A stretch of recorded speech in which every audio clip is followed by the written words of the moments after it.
Hello বন্ধুরা, আমরা চাইলে এভাবে বোতল ব্যবহার করে ছোট ছোট গাছ লাগাতে পারি বারান্দায় ও ছাদে।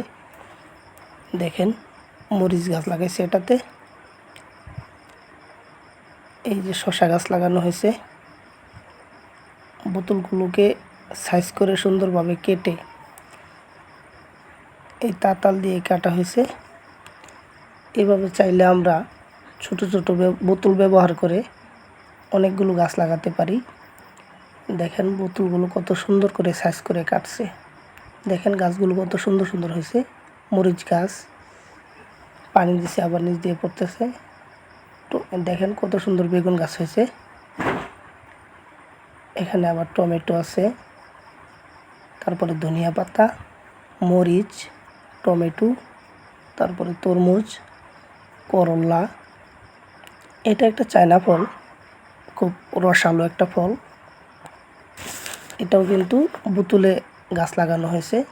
দেখেন অনেক রস বের হইতেছে, চাপ দিছে, কোনো বিচি নেই। খুব সুন্দর একটা ফল।